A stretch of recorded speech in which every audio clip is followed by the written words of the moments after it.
I've never been one to believe in superstitions.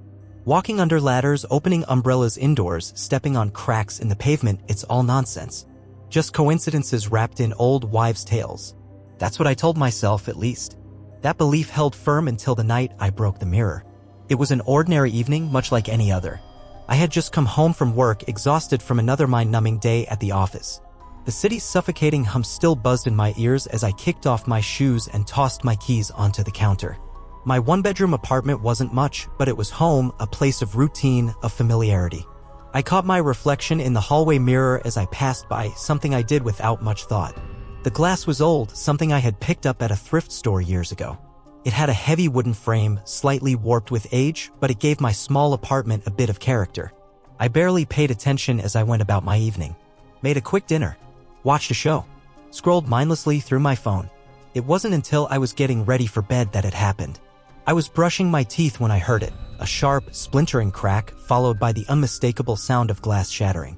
I froze, toothbrush still in my mouth, as my heart thudded against my ribs. Spitting out the toothpaste, I stepped cautiously into the hallway, dread curling in my stomach. The mirror lay in jagged pieces across the floor.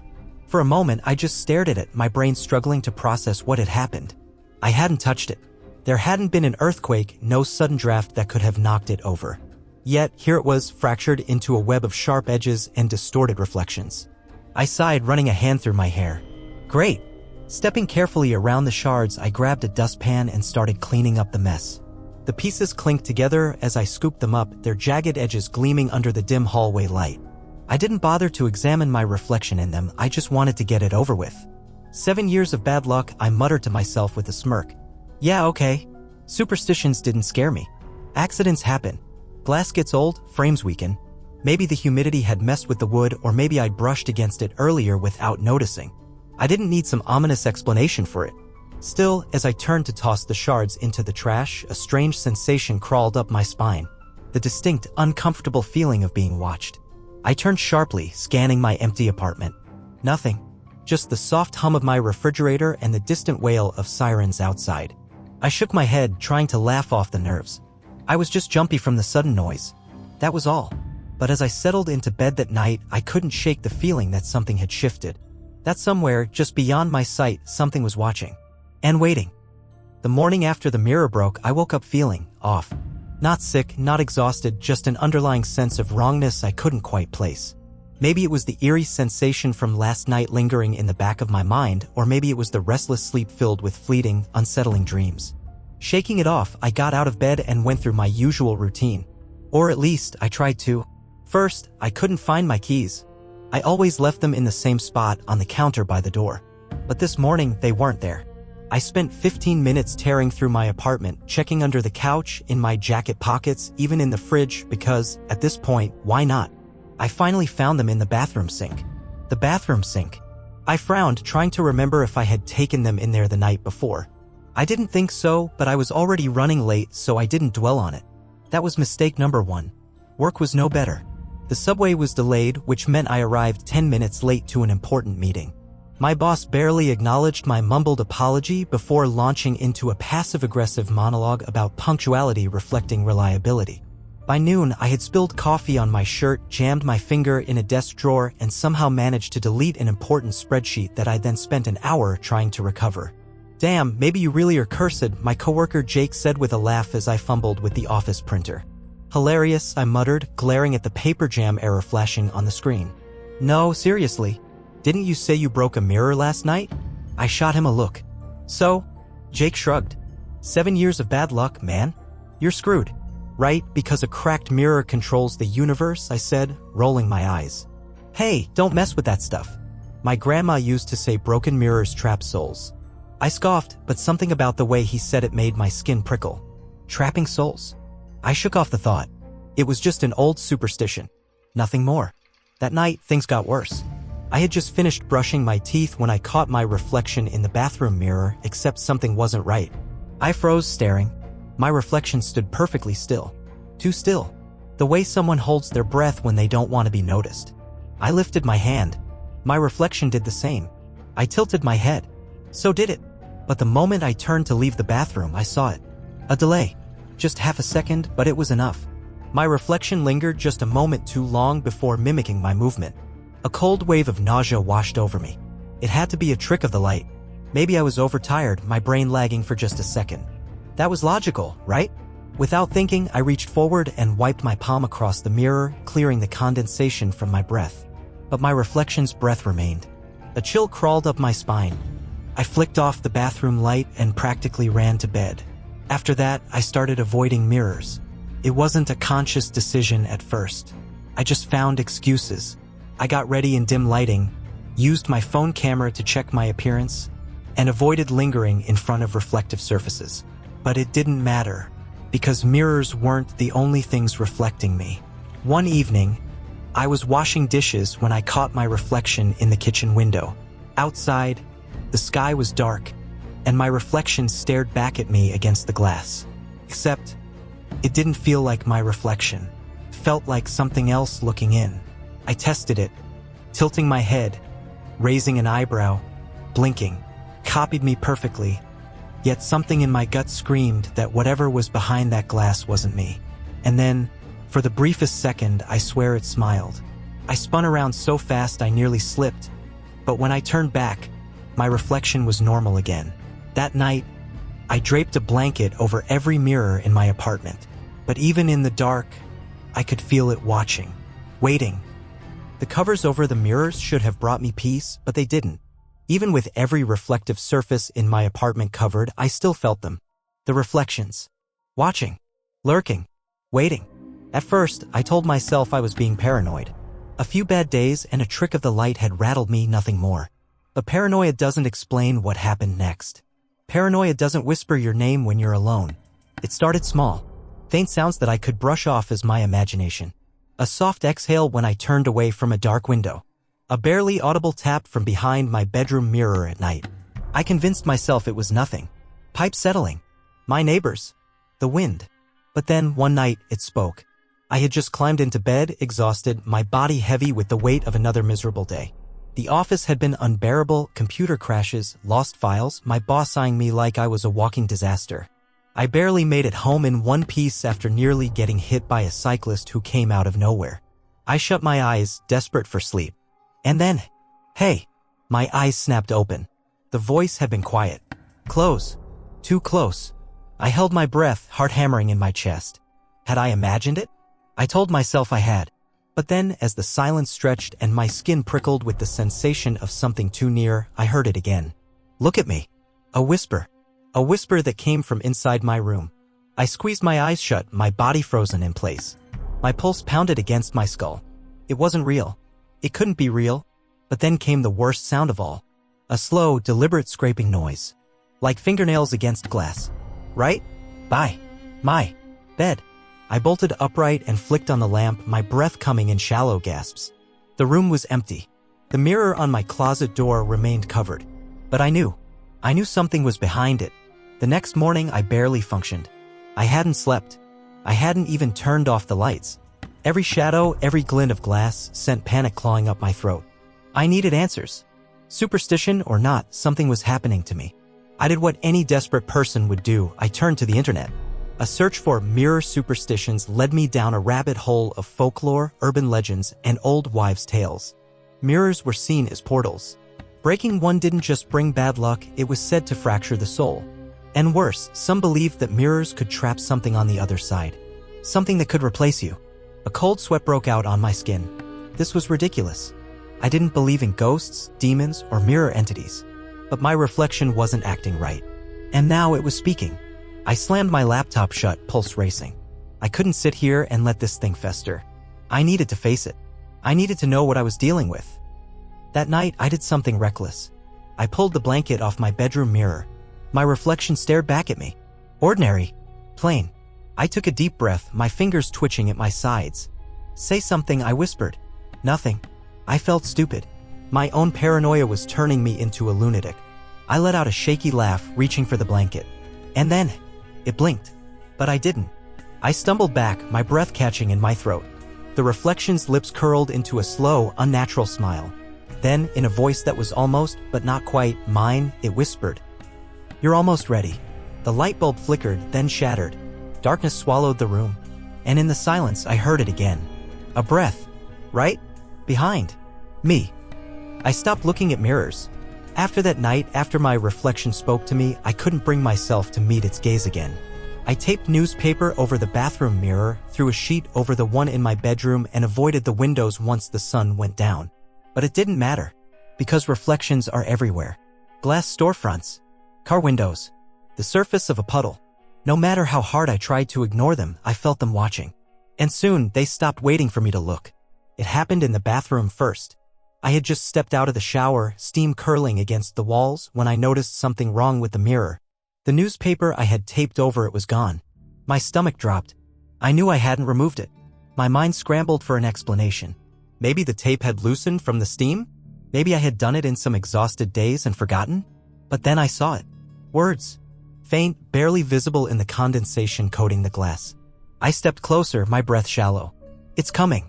The steam thickened and the letters dripped, smearing downward like ink bleeding into paper. My body locked in place. The air felt wrong, too heavy, too still.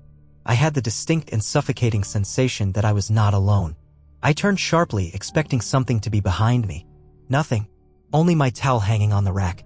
Only the faint drip, drip, drip of water in the sink. But the moment I looked back at the mirror, my reflection was there.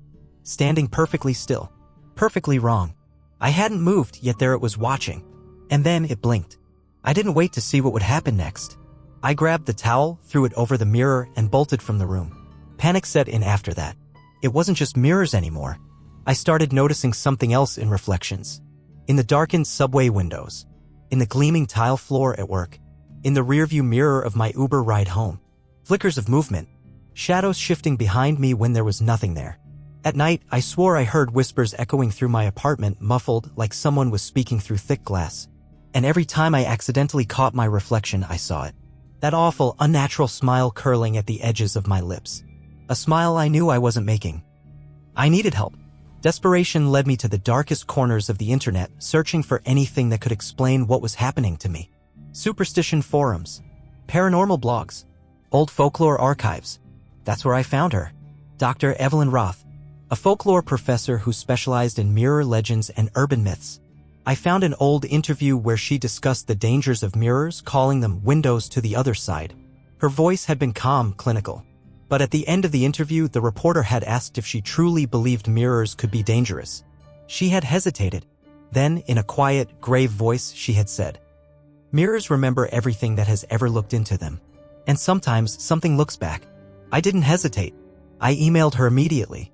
The subject line was simple: I need help. The message itself was frantic, barely coherent. I told her about the broken mirror, the whispers, the wrongness of my reflection. I expected her to ignore me. She didn't. Her reply came within the hour. "Meet me, before it's too late." I met Dr. Evelyn Roth at a dimly lit cafe on the outskirts of town, the kind of place where the air smelled of burnt coffee and the hum of quiet conversation barely covered the uneasy silence between strangers. She spotted me before I even reached her table. A woman in her late 40s, sharp-eyed and severe, her fingers curled around a cup of untouched tea. I hesitated, half expecting her to roll her eyes at my story and dismiss me as paranoid. Instead, she leaned forward and whispered, "You should not have come alone."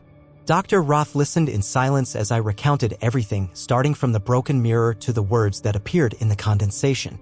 I expected skepticism, but she only nodded grimly. When I finished, she took a deep breath and folded her hands on the table. "Your reflection is no longer yours," she said. A chill rippled down my spine. Throughout history, people have feared broken mirrors for good reason. In some cultures, they believe that when a mirror shatters, your soul fractures with it. If you don't repair it, if you don't appease it, something else might take your place. I swallowed hard. "Take my place?" I echoed. She nodded. There are stories, warnings of those who ignored their broken reflections. People who started seeing them move on their own, hearing whispers. And then, one day, they simply disappeared. I gripped the edge of the table. What happened to them? Her gaze darkened. Some were found later dead. Their bodies twisted, shattered, as if they had fallen from a great height. A lump formed in my throat. And the ones who weren't found? Dr. Roth hesitated before saying, "Some believe they were pulled to the other side and something else came out in their place." I barely slept that night. I kept thinking about what she'd said. That something might be trying to replace me. That it was waiting. Dr. Roth had given me instructions before I left. a list of rituals meant to sever my connection with the cursed reflection.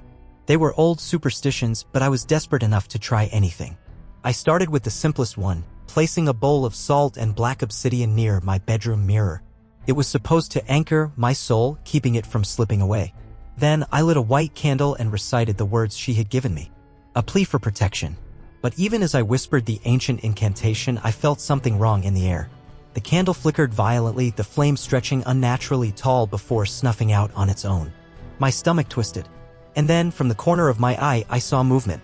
I turned toward the mirror. Even with the sheet covering it, I felt the reflection staring. And when I stepped closer, hesitant, my pulse hammering in my throat, I saw it. A faint handprint pressed against the fabric. From inside the glass.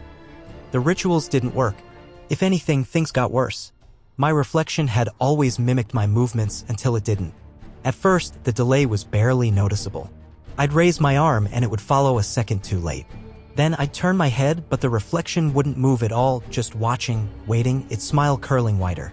And then came the moment that made my blood run cold.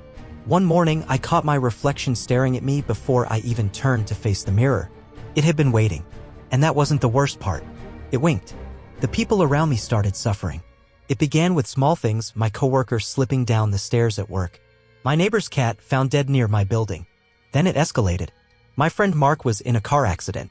He survived, but when I visited him in the hospital, he looked at me with hollow eyes and whispered, "Your reflection was in the road." I couldn't breathe. Couldn't think. Whatever was in the mirror, it wasn't just after me anymore. It was bleeding into my world. And it wasn't going to stop. I woke up gasping for air, the weight of a nightmare pressing against my chest. Except something was wrong. The air felt thin, unreal, like breathing through glass. The dim light filtering through my curtains looked off, as though the world itself had been flipped inside out. I sat up, rubbing my eyes, and felt my pulse stutter. My room was backward. Everything, the furniture, the posters on my wall, the books stacked on my desk, was a perfect mirror image of how it should be. My left-handed nightstand was now on my right. The scar on my wrist, always on my right arm, was now on my left. Panic surged through me.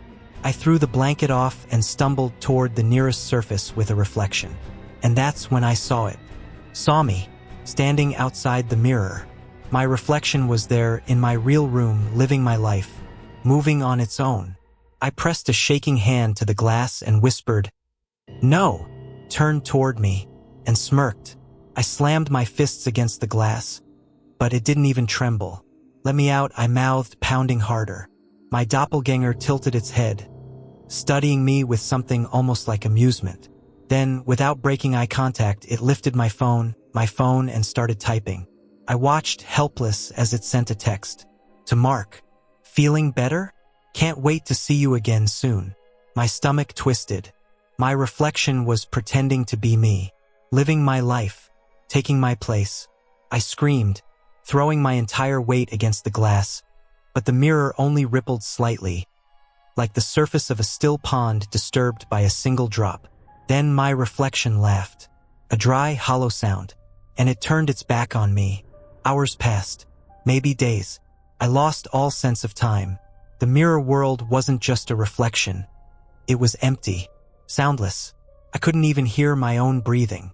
I tried everything, slamming furniture against the walls, clawing at the reflective surface, screaming until my throat felt raw. Nothing worked. Meanwhile, my double lived my life. I watched it go through my routine, mimicking my mannerisms with sickening accuracy. Texted my friends, went to work, smiled at strangers. It was better at being me than I ever was. But then, one night, something changed. The reflection sat in my bed, staring directly into the mirror, directly at me. I didn't move, didn't breathe. Then, in a slow, deliberate motion, it lifted a single finger to its lips and whispered, "Shoo." I knew I couldn't wait any longer. If I stayed in here, I'd become the reflection, trapped forever while it lived my life. There was only one way out. I needed to shatter the mirror. But if I did, what would happen to me? Would I cease to exist? Would I die? Or worse, would I become the thing lurking on the other side? I hesitated. Then I thought about Mark, about my friends, about what my double might do if I didn't stop it. My hesitation vanished. I grabbed the heaviest thing I could find, an ornate silver-handled lamp from the mirrored nightstand. With a deep breath, I lifted it above my head and swung. The impact sent a cracked spiderwebbing across the mirror. The air trembled, the reflection whirled, shuddering violently. I lifted the lamp again, ignoring the way my skin burned, how the world flickered around me like a glitching screen, and I swung again. A deafening crack, the glass shattered, and I fell. I woke up gasping, sprawled on the floor of my real bedroom. Everything felt normal. The air, the weight of my own body, the familiar sensation of my real bed under my fingertips. I scrambled up, turning toward the mirror. It was whole again, but my reflection was just that, a reflection. No smirking double, no delay in movement, just me. I let out a shaky breath. It was over, or so I thought, because just before I turned away, my reflection's lips moved, and though I heard nothing, I knew exactly what it had whispered. "See you soon." I stared at the mirror, my reflection staring back. It should have been over. The glass had shattered. I had escaped, but the whisper still echoed in my head. "See you soon." A chill ran down my spine. I shook my head, forcing myself to breathe. I was back in my world. My life was mine again. The reflection was just a reflection now, right? I took a step closer to the mirror. My movements matched perfectly, no eerie delay, no unnatural shifts. I was imagining things. But then, as I turned away, tap, tap, tap, I froze. The sound had come from inside the mirror.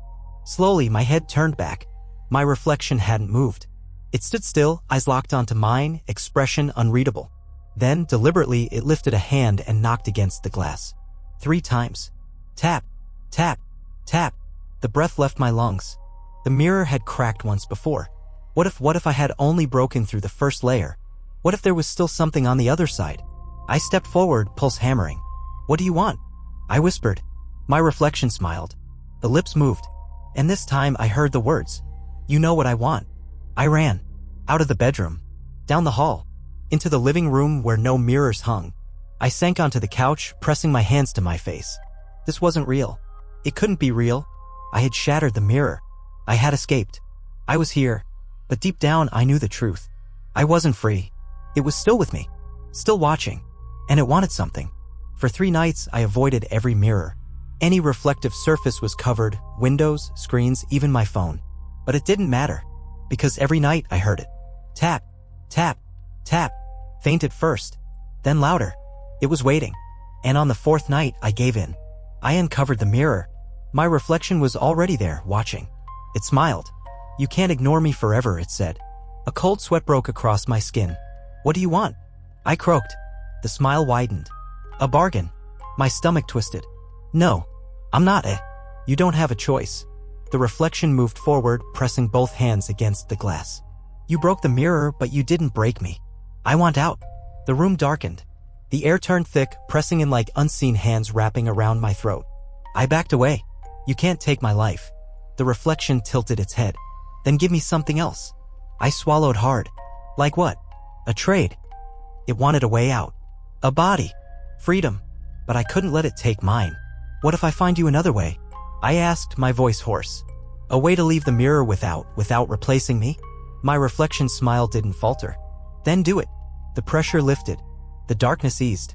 The air returned to normal. The reflection stepped back into place, moving in sync with me again. But as I turned away, I heard it whisper. "Time is running out." I spent the next day researching folklore, curses, ancient rituals. Anything that might explain what I had unleashed. There were stories. Of people trapped in mirrors. Of reflections that weren't just echoes, but beings, entities that wanted out. Some spoke of rituals to appease them. Blood sacrifices. Offerings of life. I clenched my fists. I couldn't do that. I wouldn't. But then I found something else. A legend. A ritual meant to separate a soul from its reflection. It required a new mirror, an old one broken beyond repair, and a final confrontation. A test of will. A deadly game. That night I stood before the mirror. A new one. Large. Untouched. The old, shattered frame lay at my feet. The reflection was already waiting. "Have you made your choice?" I swallowed hard. "I have." "Then let's play." The room darkened. The air turned thick. The mirror shimmered like liquid. And the game began. The mirror was gone. I had one. Or at least, that's what I told myself. The ritual had worked. The reflection had screamed, twisting, writhing, clawing at the glass as it shattered into 1,000 splintered shards. And then, silence. I had collapsed onto the floor, gasping for air. The room had felt lighter. The weight, the presence, had lifted. It was over. Days passed. I started sleeping again. I let myself believe I was free. No more whispers. No more taps. No more shadows flickering from the edges of reflections. Still, I avoided mirrors. It wasn't fear, not exactly. Just caution. A habit.